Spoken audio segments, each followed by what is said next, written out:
Welcome, it's Indisputable. I'm your host, Richey. Good to be with you. We have a lot on the agenda today. Breaking down news of the day, none other than David Shuster, TYT contributor, Rebel HQ, and Bran Palumbo, Fee.org correspondent, National Review contributor. We're going to chop it up about inflation and billionaires getting taxed fairly. Should be an interesting debate. Let me give you a major update. Remember, just a few days ago, right here on Indisputable, we reported on the fact that APD officers had a point system. They had a point system per arrest. If you arrested someone for a felony, you got 5 points. A juvenile, you got 5 points. If it was a traffic ticket, you got 1.25 points. If you responded to a service-related call, you only got 0.25 points. Well, the chief of police has now announced his retirement from the city of Atlanta. I'm going to give you some background to this story that's quite significant. Let me first start with a note from the Street Groomers of Georgia, an organization that is a well-respected advocacy group. They said, and I quote, "Atlanta police targeting and arresting citizens based on a point system is inhumane and unjust. Since this story broke, we have been hearing the outrage from community residents. We are thankful that Dr. Richey brought this story to the masses. So many viewers and listeners reached out to our city officials to express their disdain. Just 2 days after this story got our attention, the Atlanta police chief announced his retirement. City officials are telling us that the policing by points program will be no more. This is a step in the right direction. We will continue to monitor this situation and provide updates to the community." Now, I received a call when this first happened, when the story broke. I got a call that evening off record from one of Mayor Andre Dickens' staff members. I will not reveal the name because the phone call was made in confidence. Here's the mayor of Atlanta. He's new. He's only been there for roughly 100 days. The mayor obviously took swift action when this story hit the media. I want to say this to the mayor. Thank you for doing the right thing here, but we still have more work to do. Big ups to everybody who supports this program, who supports Indisputable because of you, because of the power of the platform due to you. You make this platform what it is. And so many of you reached out to the city of Atlanta, to the police department, and to members of council, and something got done quickly, all right? After 34 years serving the city, Atlanta Police Chief Rodney Bryant has announced his retirement. Let's put up a picture of the long-serving police official. That is Chief Bryant. He announced his retirement. Mayor Dickens said in a statement, "I am thankful that the chief agreed to stay on for my first 100 days as mayor, and I have grown to rely on the chief's counsel during our daily meetings. We will miss the chief's leadership as he enjoys a well-earned retirement." Now, let me say this. According to individuals that have insight directly connected to the administration, they were already considering having this chief retire. That was a consideration. The fact that this story hit when it hit did speed this reality up, and it made it final. But there's more, all right?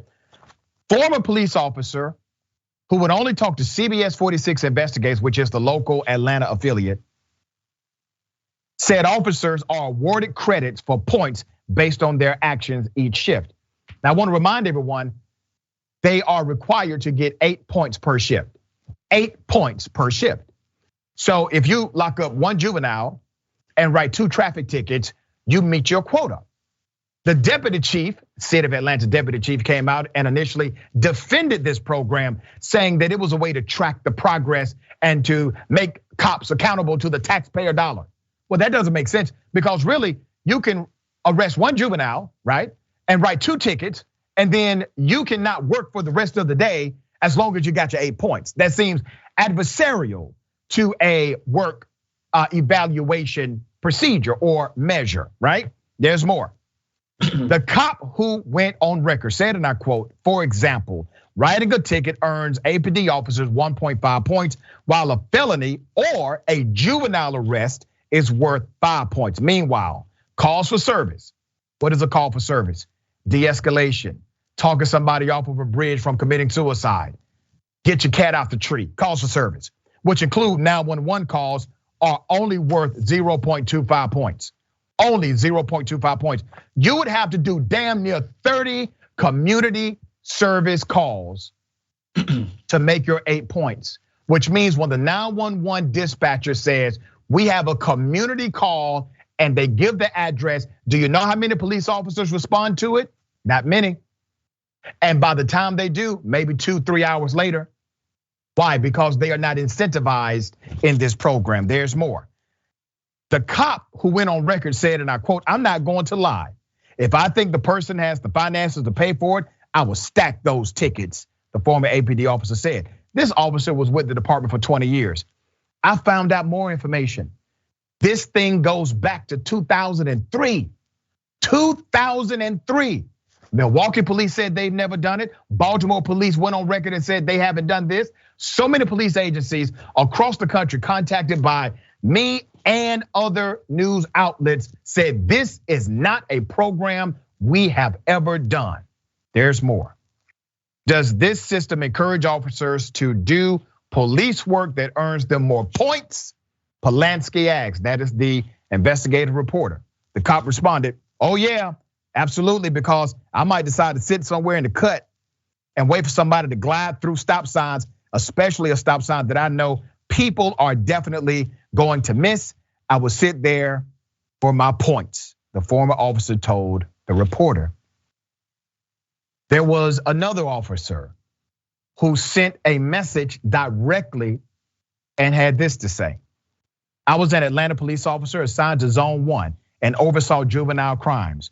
We had to make at least one arrest per week of a juvenile, no matter what.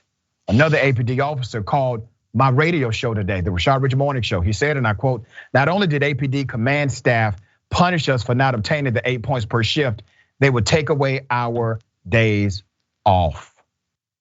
I found something else.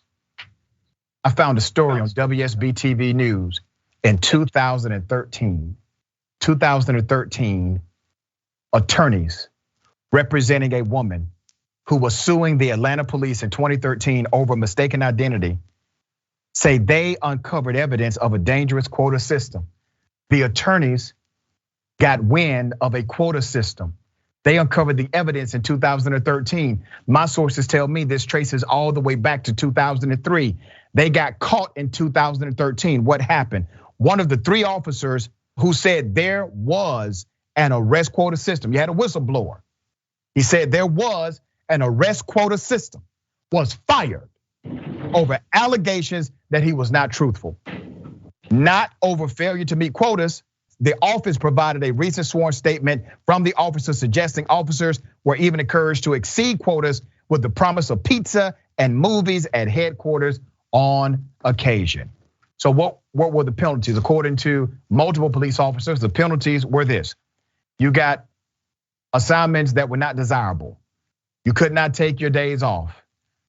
You also, if you did these points, you got publicly praised, you got promoted to command staff, you got more money, you got to do overtime, and you got popcorn and pizza. Okay, all right?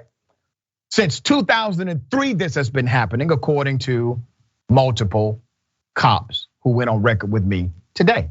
They want to remain anonymous because they're afraid of their coworkers. They're afraid of the police. And so they don't want you to know that they're talking about police. Well, as it stands today,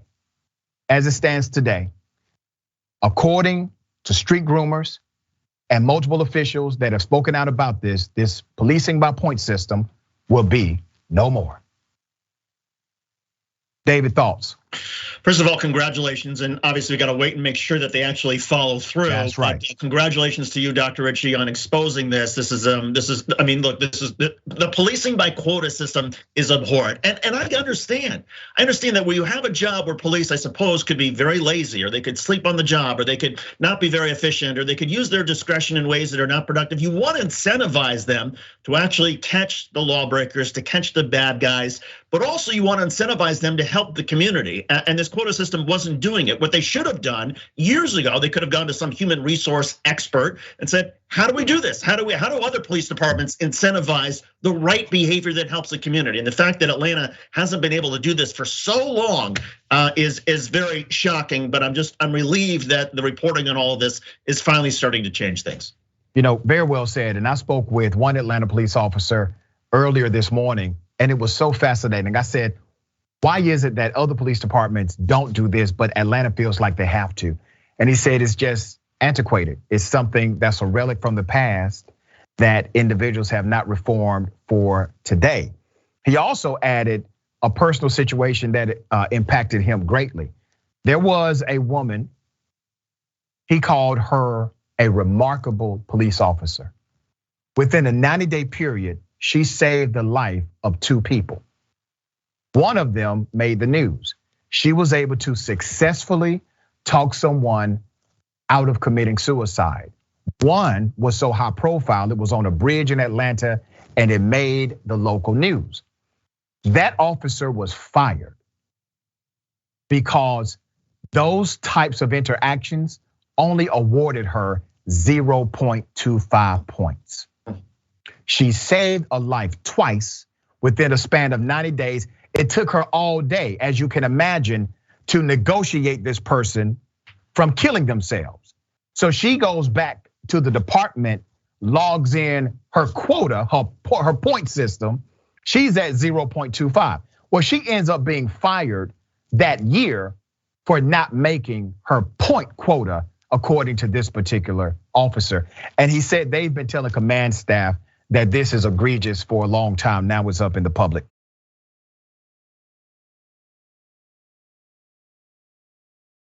A college cop has been exposed as being racist and anti-homeless community. Let's put up his picture. He was trying to do this in secret, but we got him now. This cop, college campus cop, was secretly a racist and anti-homeless Reddit troll for years. Under the anonymity of the internet, University of Colorado Boulder police officer trolled Reddit threads with racist and anti-homeless posts for years. He said things like, effing gross ass tent towns, drugs and ish everywhere because they don't want the police dealing with them. 7-year veteran officer Drew Matthews is his name, wrote in the R Protect and Serve subreddit in a post 3 years ago. I say, call in fire with the police and just spray the houses at them till they leave, even if they don't get a shower, even if they don't get a shower out of it. University of Colorado officer Drew Matthews wrote that. Let's put his picture up one more time. Okay, there he is. All right. But now, a Boulder-based pro-housing community group confirmed who was behind the offensive post. Matthews has been placed on paid administrative leave. He's also under internal investigation.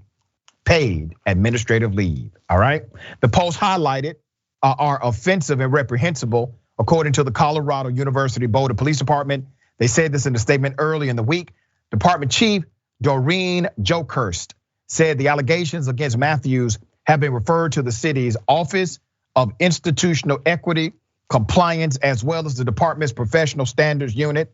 That's according to News CBS for Denver, okay? Now, can I just say the obvious? Why does it take this much? Fire his ass, fire him now. He needs to be fired, okay? That's what needs to happen. Why is he not fired? Well, they will fall back on, well, like it's the police union rules. Damn them rules. This guy needs to go. If he is saying these things and you have already connected it, you all are supposed to be investigators. If you all have connected that he's saying these things in whatever format, do you think he can actually police without bias? This is a lawsuit waiting to happen if it has not already happened. If you're looking for the poster child for defund the police, put his picture up again. That's the guy. That's the person that's going to defund the police right there, him, all right? Okay, in a series of tweets, Safe Access for Everyone, Safe, a Boulder organization that does charity work and advocates for the rights of unhoused residents in the city, shared more than a dozen screenshots of classist and racist posts from Matthews, known as Reddit user u/Bokoram18. They are like cockroaches, he said, immune to everything now. Matthews wrote on about homeless people in reply to a post about vaccine requirement at a local theater in Boulder on the subreddit r/Boulder. In a reply to a photo of black civil rights protesters being sprayed by hoses back in the 60s, this cop wrote, and I quote, "Hey, they are getting a bath at the minimum." Okay, now I know some people will push back on this commentary when we post it on Facebook Watch and YouTube, and they will say things like, "Well, Doc, he's protected by the freedom of speech." He is protected by the freedom of speech, which means he can say whatever the hell he wants to say without being arrested for it, okay? But as far as him holding a position of public trust, he signed a contract that's basically a morals clause, and it is enforceable. And that morals clause, when you become a police officer, says these things you will not do. You will not do these things that obviously bring up reputation issues for you and the department. Cops can be fired for these things. That has been upheld by the United States Supreme Court. All right, David, thoughts on this? This guy is clearly not only just a racist and homophobe, but he's also a coward. If he thinks he's so tough, why was he hiding behind some anonymous name or name that he thought would shield him? He should have just put out his own name. He should have said Drew and put it out there for everybody to see, this is how I feel, and then he could defend himself. But the idea that he could somehow think he would get away with this and that he's still being paid while this is investigating, you're absolutely right. Law enforcement, all sorts of people have clauses that suggest what you can and cannot do on social media. Reddit is part of social media. Just the fact that he was on there expressing hateful opinions, that should be enough to get him fired immediately. The foot dragging to me is beyond shocking. Yeah, it is insane. I do believe that if or when they look at this guy's record, they're going to see that he has race-based assaults, allegations, etc. There's going to be bias in his policing. Now, when they find that, they should arrest him. They should arrest him for any falsification on the police report. They should arrest him for any kind of violence against any person he was prejudiced against. They should arrest him for anything he has done to a homeless person that was outside of the bounds of civility. They should, but they won't. They won't. And let us not forget, this is a cop who has charge over a college campus. These are young people. This is not the person you want around your young person, all right? This is not the guy. Okay, a mother claims that a daycare ripped out her child's hair. Let's do it this way. I want to put up a picture of the child's hair first, the multiple pictures we have, all right? I want you to look at that, okay? I want you to look at that, right? Now let's put up a picture of the mother who's obviously upset. She should be. This is in Duluth, Georgia. A mother in Duluth is accusing employees at her child's former daycare of ripping the braids out of this 2-year-old off of her head. The mother, let's keep her picture up. Her name is Kaylin Brown. Ms. Brown says she was shocked and angered when she picked up her daughter and saw a bald patch in the back of her head on top of the hair beads she came to school with removed. They were removed, all right? She said the story she was told by daycare officials did not add up. According to daycare officials, it all started with another student ripping the toddler's beads out. The statement, however, from Creekstone Daycare Academy said they did notify her about the March 28th incident and asked her not to put beads in her daughter's hair for safety reasons. Brown said because they showed no policy against beads, she continued to put them in her child's hair. But the next week, when the 2-year-old came home, she found bald patches in her scalp. When I did speak to the owner of this place, the mother said, he told me this was something that could have happened while my child was at home in my care. I really don't appreciate it and I'm very hurt, I'm very angry, she said. Brown said a day later, her 2 children were no longer enrolled at the daycare. A statement from Creekstone said It was the result of the Browns' inappropriate behavior, screaming and yelling at the director. Well, let me say this. All right, they're lucky that's all she did. I can't imagine the feeling of a parent. I'm a parent. I can't imagine somebody returning my child to me in a daycare, returning my child to me after daycare, and my child's hair is ripped out along with her beads. All right, that would make me extremely upset. All right. The state officials confirmed they opened their investigation into the incident on Tuesday after a complaint was filed. Griffin said they take these complaints very seriously and the investigation could take up to 30 days.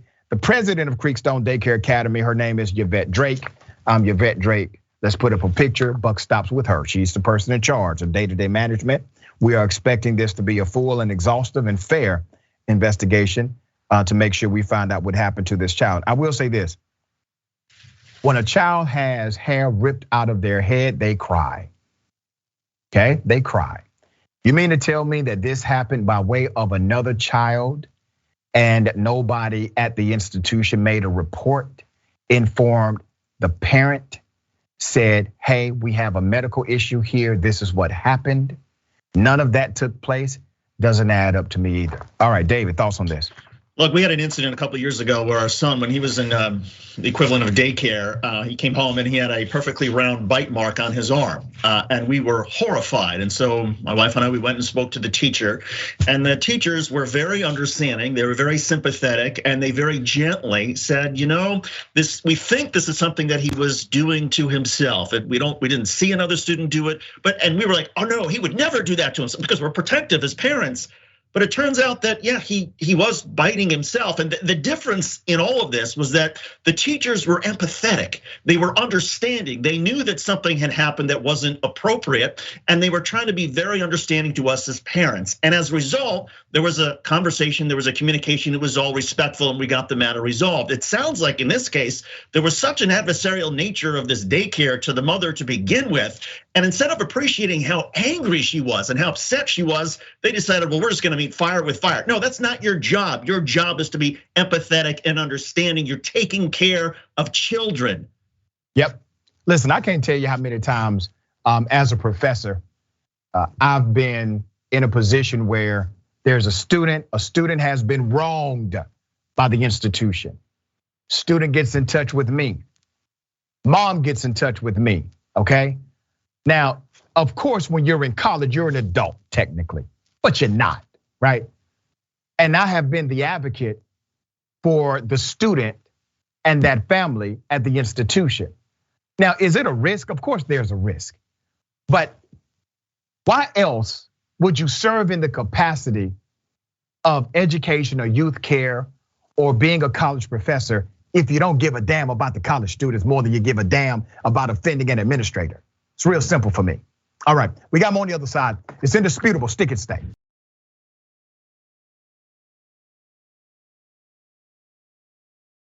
All right, we got a lot of show left. Let's just get to it. Before I read these amazing comments, let me remind everyone. Okay, very excited, right? Dragon Squad. Good news for you. Damage Report nominated for a Webby Award in the video news and politics category. Be sure to head over to tyt.com/vote or vote.webbyawards.com. Make it happen, cast your vote. With your help, we can win this thing. And once you vote, make sure you share this on social media, tell your friends and family members to vote as well. Also, the watch list, subscribe to the watch list. Watch the big homie J.R. Jackson on youtube.com/watchlisttyt. Follow and like on facebook.com/watchlisttyt. Watch live weekdays, 12 p.m. Eastern time, 9 a.m. Pacific time. Find out the stories you need to pay attention to. He covers a lot of ground: news, politics, culture, current events, sports, and more. And we got a Go Green sale. I love our Go Green sales. Gear up for 420 and Earth Day. Shop TYT. Take 20% off site-wide, including your favorite Indisputable merchandise. Now shop TYT. Shop at tyt.com. Okay, new school lecture. We got a lecture series. Very excited about this. In partnership with the Institute on Race, Power, and Political Economy at the new school. TYT is excited to announce a brand new lecture series on TYT.com called Visions of a Post-Neoliberal Future. You got expert leaders, policymakers, journalists, activists as your professor. You'll learn how you can help build a future economic system that is inclusive, engaging, equal, and progressive. Already, episodes 1 through 3 out there now. Go to tyt.com/shows/new-school. Episode 4 is coming on Friday. All right, Friday. Let me read some of these comments. Okay, V says, Dr. Richey, why is that deputy chief that defended the ATL system still there? It's good question. Also, even though the NYPD told you that they don't do this point system, there is an ongoing lawsuit by black officers against the NYPD suing them due to their quota system. They said they were encouraged to go after brown and black people more. Check on it. I'm familiar with that lawsuit. I think it is happening. It's just not programmatic, as far as policy. But it's a culture, and that culture eats policy alive every day. Lynn, freedom of speech, does that mean freedom of consequences because of your speech? That's right. Latif says, showing somebody birthday love to one of our dearest members, Gaddy, happy birthday. Gabby, happy birthday. Happy birthday, Gabby. Mr. Shadow, this tactic of sitting at a spot where the cops know people can't see and will most likely blow through is a huge safety hazard. I wonder if Georgia DOT knows about it and are ignoring it. Of course they're ignoring it. Okay. Good job, Dr. Richey. I'm shocked, but very happy that public outcry actually changed the system for the better. We're gonna stay on top of it, all right? Travis C, why do so many people apparently think that black people's bodies are theirs to abuse? Yep. Robert 1007. Robert, is it 1007? Yeah. Dr. Richey and all of us helping make change. I love it. That's right. And I got to give a big shout out to you, to this production team. It's a team effort, right? It's a team effort to get things done. All right, one more. You can tell me, Jess, breaks my heart even imagining this baby cry. Breaks my heart too. All right. Ladies and gentlemen, I wish a Karen would. You want to call the police on them for having a barbecue on a Sunday. I feel free. Back off. I'm going to tell them there's an African-American man threatening my life.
Yeah, she messed around and found out. It's unfortunate. Now, I don't condone violence, okay? But damn, that Karenicity was on a whole nother level. I mean, she was throwing cards and then she graduated to other items. David, the shopkeeper, okay? He does have a responsibility to keep people safe inside of that store. It seemed as if this Karen was not going to listen to reason. Yeah, and so I guess he had to get her out of the store somehow. Maybe it's a little bit rough, but look, we all get angry. We all get angry at certain points about, maybe the service isn't fast enough. Maybe they put cheese on our hamburger. We don't want it. Whatever it is. Sure, we're all justified at times in being angry, but the difference between the Karens and the rest of us is that, if we're angry, we just say, look, you made a mistake here. Can you fix it? You don't just start destroying things. The moment you engage in this kind of violence, you start destroying this man's store, throwing things around, breaking things. That's where nobody's going to give you any respect. Nobody's going to feel any sympathy for whatever caused you to be triggered. And I just wish, people take a deep breath, and think about what is it that made you angry, and is there a way you can communicate that in a way that won't escalate things? Yeah, and sometimes just walk away. I mean, walking away would resolve a lot of conflict in this world. And maybe when you walk away, your clearer head will come to the surface and you'll say, you know what, I'm so glad I walked away because I could have done something that I would have regretted. You got to remember, this particular Karen not only engaged in destruction of property, but it was assault. She was throwing the property at someone for physical harm. That is assault, that's battery, all right? So that's a crime. I'm sure whatever the argument was, it definitely did not need that response.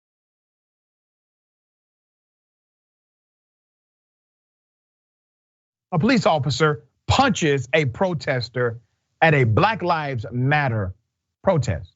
Here's the video. Get out of my kid's face. Get out of my kid's face. Get out of my kid's face. Just like if you don't want to touch me. No, you're not. I didn't do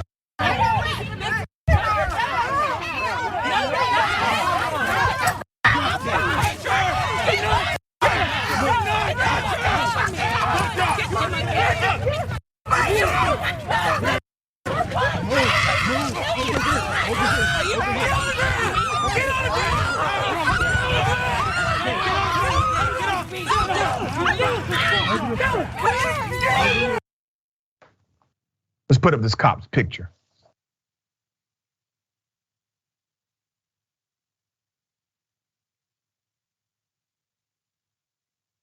Coward. Pure coward. Let's keep his picture up, okay? Seth Taylor was the officer who threw the punch you saw at the protester. Taylor was hired by the Wilkinsburg Police Department in 2019. The Pittsburgh Institute for Nonprofit Journalism reports that while ticketing abandoned cars in Wilkinsburg in 2017, Duncan shot a man he had found sleeping in his car after their interaction escalated, okay?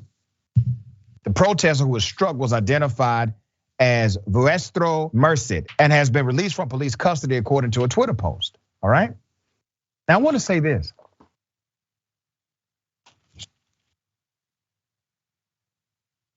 Did it seem as if those Black women were committing some offense that warranted that kind of tactic? I mean, when are we going to say, as human beings, we won't tolerate this kind of treatment? The police are for emergencies. What emergency did you see? What emergency did you see? How did that action by that cop enhance public safety? Who did that cop protect? Or was the cop the aggressor? Was the cop the one who was committing a crime? Do we need protection from the police in our public safety conversation? Let's put up the tweet, Miracle Esquire MSW. They are out and safe with the community. You can support them via Cash App. The Cash App is listed there, okay? The protest was held to demand justice for Jim Rogers, the Pittsburgh man tased several times by city officers until he died. The city of Pittsburgh announced on March 23rd that it planned to terminate 5 of the 8 officers involved in Mr. Rogers' death, but said that 3 of the officers would remain at their job. Prior to the assault, Rogers' niece was attempting to speak at the protest. This is her trying to speak. It's a protest. It's a peaceful protest, okay? Walking side by side with protesters, the family of Jim Rogers expressed their concern about police brutality and asked for police accountability. The crowd, while small, marched several miles with a police escort until they reached Wilkinsburg. At that point, a protester shared with 11 News that they were met by several police departments, including Wilkinsburg, Swasville, Edgewood, and Church Hill. They already coordinated. Wilkinsburg police told the crowd to keep it moving or be arrested. And minutes later, that's when the assault took place. So you see what happened here, right? They're protesting, they're marching, they're doing what they can do to bring attention to a death in their community. And multiple police departments have already coordinated, have already planned to be violent against them. You do realize this was a small group compared to protests that you typically see around police brutality and misconduct, especially when somebody's life has been exterminated by them. This was their response. Wilkinsburg mayor offered this statement. Let me read it in full. This is part of the statement. The footage being shared shows what we do not want to see or experience when a community is expressing its hurt over police sanctioned violence. I've been in touch with the police chief, and our officers' body cameras were on, which will be used to investigate next steps. Okay, all right. Some heads need to roll here. Uncalled for. This group obviously posed no actual threat to anybody. We talk reform. Once again, we got to talk replacement. New cops are needed, all right? Better cops are needed. David, thoughts on this? Well, looking at the video, it's not just, and looking at the full video, it's not just the officer who threw the punch. There was a commanding officer who first arrived on the scene, and his way of trying to get people away from that intersection was to say, oh, there's a demolition of a building that is underway. Yep. And everybody could turn and see that the people who were engaged in the demolition were eating their lunch. They were on their lunch break. And so they were immediately enraged, and it seemed to the demonstrators, no, this is just the police messing with us. And then the officer gets out and gets in their faces and says, you better leave right now, and orders things. And he escalates instead of de-escalating, and then the officer comes around when there's a scuffle, there's a punch. So again, it's clear that there are several officers here who need to be disciplined. Perhaps one needs to be fired for throwing the punch. And at a certain point, the officers have to realize it's not a good look when you have a peaceful demonstration against police brutality to engage in police brutality. Yep. Yeah, you're nicer than me, David. They need to go to jail. Listen, here's my thing. And this is why I say that, and people sometimes, they think I'm too hard on cops. Here's why I'm hard on cops. If you are a medical doctor and you do something so grossly negligent, I need your penalty to be harsh, because you have a responsibility and accountability. You have a higher standard of care than the average person. Why? Because you have more public trust placed inside of you than the average person. And to all of the Christians that watch my show, I'm a Christian man myself. That's my faith background. And I say all the time, I have to qualify this because Christians make us look really stupid. I have to qualify. God gave me a brain before he gave me a book. All right, I'm that kind of Christian, okay? But the Bible does say, to whom much is given, much is required. All right, and sometimes that's your ass, all right? Your freedom and everything else. If you have been given a whole lot, you mess it up, a lot is gonna be required of you. And if you have a whole lot and you know what's right to do it. Because to whom much is given, much is required. That's a double-edged sword, it goes both ways. All right, we got more on the other side. It's indisputable, stick and stay.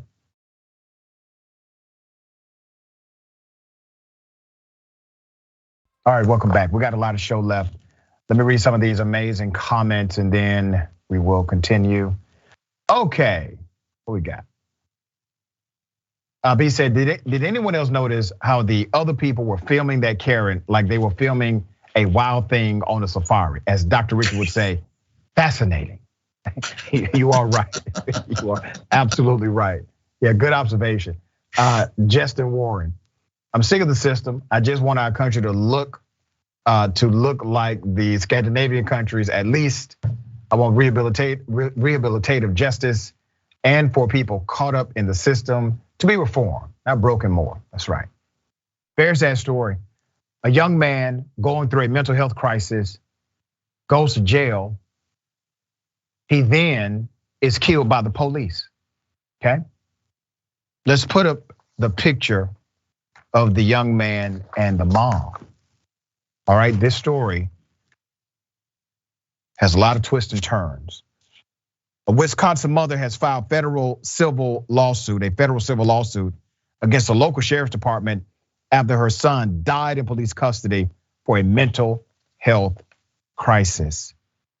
You're looking at Sherry James and her son, Malcolm James. A police report shows that James, 27, called 911 last May for help because he was suicidal. When the police went to his home, they arrested James on arson. Now, why did they arrest him on arson? Because he reportedly was setting his clothes on fire, all right? He was trying to kill himself. He was suicidal. 4 days later, he was dead inside of the county jail. Let me give you some background to this whole story.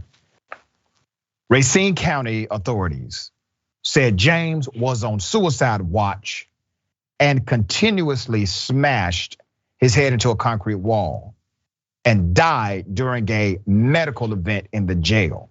Now, I got some more context here.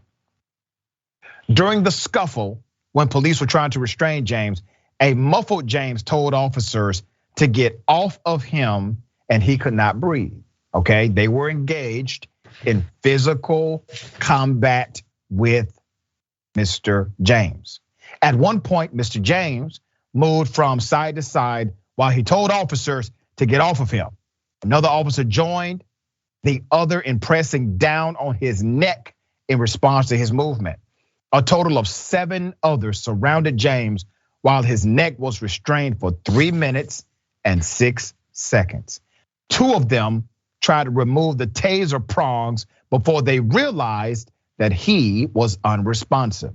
Court documents and video show. The video shows James' body was limp when the officers released the hold on his neck. Why are you even using a taser for a mentally ill individual? Where's your humanity? Where's your decency? If somebody tells you they cannot breathe, breathing is important. Why did not one cop, not one, say, let's ease up a little here, okay? Not one. There's more. His autopsy shows he died of asphyxia. No charges have been filed against the officers involved in his death. No surprise there, right? Let me go over the 5 correctional officers who did this. Christian Brindis, Josu Davalos, Justin Gudez, Jonathan Koski, and Michael Sulis, and 1 sergeant, Justin Brands. Now remember, the sergeant is the person in charge of the Racine County Sheriff's Office. Remain on paid administrative leave. Crystal Christensen, a nurse contracted by the county jail, had her security revoked soon after James' death, an action that essentially terminated her employment. So they're making responses as if obviously something went horribly wrong here, right? You got people being fired. You got the command staff member on administrative leave. You have the other officers that are involved. They are no longer at the department per suspension. His autopsy shows he did die because he couldn't breathe, just like he said. He said, I can't breathe. Autopsy confirmed it. No charges have been filed against the officers. Malcolm's mother, Sherry James, is suing the county sheriff's department, which runs the jail, the deputies, and the nurse involved. They are in charge. That sheriff's office is in charge of all of those entities, and the company from where the nurse was outsourced for $20 million. This was a major contract. Let's put up a picture of the sheriff. Christopher Schmalling, all right? That's the sheriff. He's the guy in charge. Buck stops with him. Now, where are we at on this case? Okay, not a whole lot of movement. Not a whole lot of movement. So we're gonna try to change that.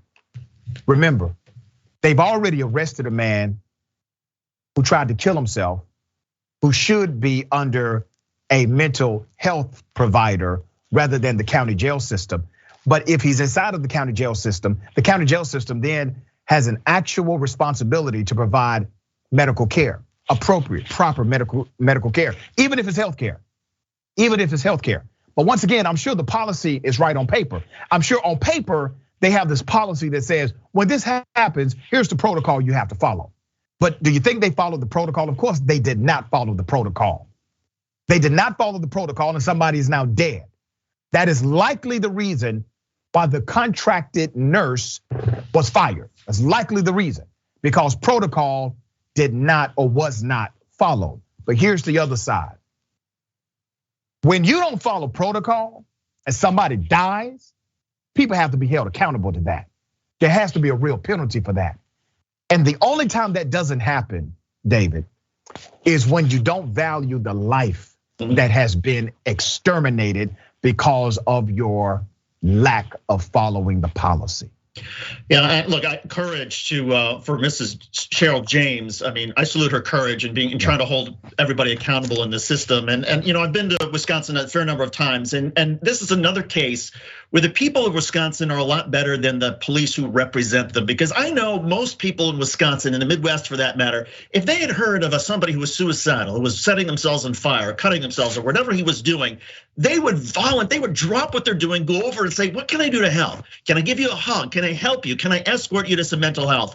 And I know a lot of people, if they had been responsible for taking this gentleman after he'd been taken to some sort of institution, instead of putting him on a suicide watch and somehow trying to keep him from banging his head, they would have put him in either a padded cell. Again, people would have gone out of their way to help him, to show some compassion. Instead, I'm gonna bet these were white police officers. They didn't care because this was a young black man who wanted to kill himself. And so they're just like out there, they're troubled by this. And instead of showing compassion and any empathy, they are heartless. And that is not how most people in Wisconsin or the rest of the United States operate. And that is why police are such a problem across the United States. Yeah, just imagine that, brother. Just imagine your son is suicidal, police come, okay, he gets arrested. As a parent, you're saying, not the best, but at least my son is safe, right? They will at least make sure he doesn't kill himself. And then they end up killing your son. They end up killing your suicidal son that you were trying to save.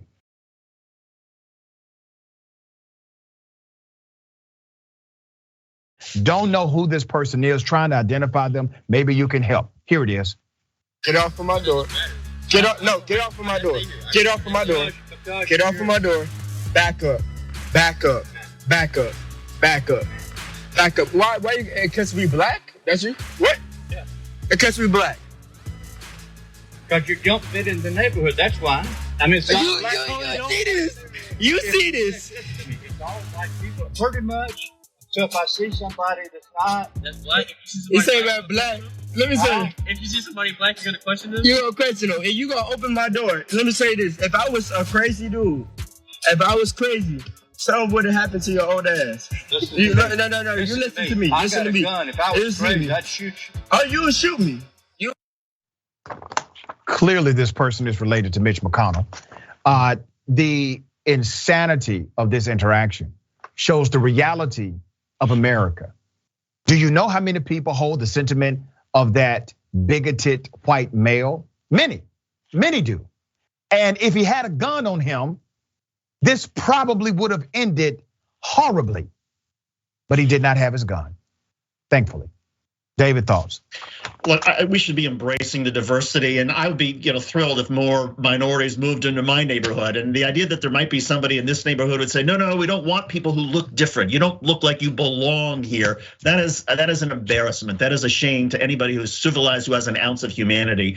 And at a certain point, I hate to say it, maybe that's a generational thing with some people. Eventually they're gonna die off, and I just pray that the next generation and subsequent generations are more open-minded and realize, you know what? By having people who are different than each of us, we are all better. We're not worse. Yeah, and that's the thing, right, brother? That we talk about our strength being in our diversity, that our strength is connected to our ability to come together because of commonality. But at the same time, we are deeply, as a nation, we are deeply defined by these racist individuals, as a nation.